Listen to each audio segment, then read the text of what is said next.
उधर ज्ञानवापी पर जज ने फैसला सुनाया, इधर राम मंदिर का नाम लेकर इजराइल ने योगी के साथ कर डाली बहुत बड़ी डील।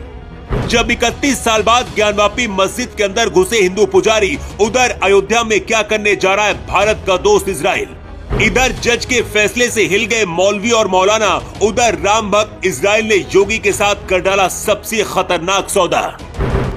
ज्ञानवापी मस्जिद के अंदर जब हिंदू पुजारी पूजा की थाली और हाथों में अगरबत्ती और घंटी लेकर पहुंचे तो इस तस्वीर को देखकर मौलवी और मौलाना हिल गए। पूरी जिंदगी भर हजारों फैसले सुनाने वाले जज साहब ने ज्ञानवापी का फैसला सुनाकर हमेशा के लिए रिटायर हो गए। असदुद्दीन ओवैसी से लेकर हिंदू विरोधियों को सबसे बड़ा झटका लगा है। लेकिन उधर जब ज्ञानवापी मस्जिद के अंदर पुजारी पूजा कर रहे थे, इधर योगी आदित्यनाथ ने राम मंदिर को लेकर इजराइल के साथ सबसे खतरनाक डील कर डाली है। योगी आदित्यनाथ के साथ मिलकर इजराइल अयोध्या में क्या करने वाला है, उससे पहले आपको बताते हैं कि आखिर 31 साल बाद ज्ञानवापी मस्जिद में कैसे पुजारी पहुंचे और राम मंदिर के बाद सबसे बड़ा फैसला सुनाने वाला वो दिलेर जज कौन है जो फैसला सुनाकर हमेशा के लिए रिटायर हो गए।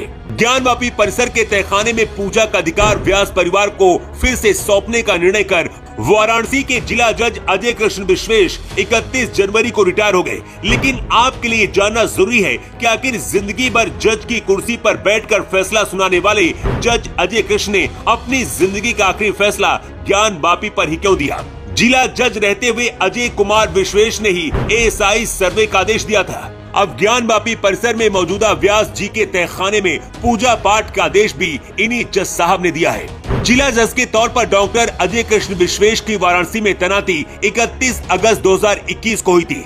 ज्ञानवापी मामले पर 31 जनवरी को जब मस्जिद के अंदर पूजा करने का आदेश दिया तो भारत के 100 करोड़ हिंदुओं के लिए ये ऐतिहासिक दिन था, क्योंकि जनवरी महीने में ही राम मंदिर का उद्घाटन भी हुआ और 8 दिन बाद ज्ञानवापी पर फैसला आ गया। फैसला सुनाए जाने के बाद न्यायालय के बाहर जहां हिंदू पक्ष के लोग जीत का जश्न मना रहे थे, वहीं अंदर जिला जज अजय कृष्ण विश्वेश का विदाई समारोह चल रहा था।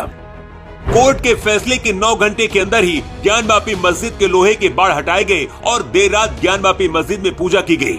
गुरुवार रात 12 बजे पुलिस प्रशासन की मौजूदगी में विश्वनाथ मंदिर की तरफ से जहां बड़े नंदी विराजमान हैं, उनके ठीक सामने बैरिकेडिंग को खोलकर तहखाना जाने का रास्ता बनाया गया। सर्वे के दौरान जो मूर्तियां मिली थी उन्हें रखकर देर रात तक पूजा पाठ कराया गया, आरती की गई और भोग लगाकर प्रसाद बांटा गया।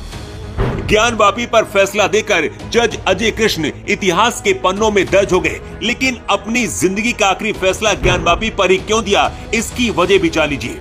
ज्ञानवापी पर फैसला सुनाने वाले वाराणसी के जिला जज के नाम में ही कृष्ण लगा है, मतलब वो एक कट्टर हिंदू हो सकते हैं और शायद उनका ये निजी फैसला रहा होगा कि जज रहते हुए अपना आखिरी फैसला भारत के 100 करोड़ हिंदुओं के नाम होगा। लेकिन जब इधर ज्ञानवापी का जश्न चल रहा था, उधर योगी आदित्यनाथ के साथ मिलकर इजराइल ने अयोध्या के लिए बहुत बड़ी डील कर डाली। जब से रामलला अपने मंदिर में विराजमान हुए, उसके बाद दुनिया भर के कट्टर मुस्लिम अयोध्या के आसपास साजिशें रचने में लगे हैं। अयोध्या में राम मंदिर की तरफ दुनिया की कोई भी ताकत आंख उठाकर ना देख सके, इसलिए इजराइल और योगी आदित्यनाथ ने एक भयानक डील पक्की कर ली है।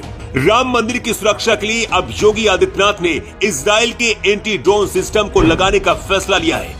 इसलिए इजराइल के साथ सीएम योगी ने डील भी पूरी कर ली है। आपको बता दें कि इजराइल भारत का दोस्त है और हमेशा भारत के साथ खड़ा रहता है। राम मंदिर बनने के बाद इजराइल ने भारत को बधाई भी दी थी और अब राम मंदिर की सुरक्षा के लिए इजराइल अपने यहाँ के एंटी ड्रोन सिस्टम लगाने जा रहा है। ये एंटी ड्रोन सिस्टम इतने खतरनाक है कि आसमान से इसकी नजर से कोई भी दुश्मन और आतंकी कभी बच ही नहीं सकता।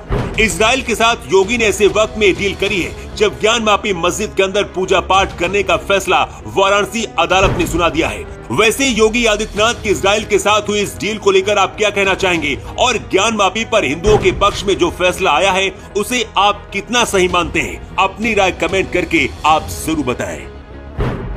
तो रिपोर्ट।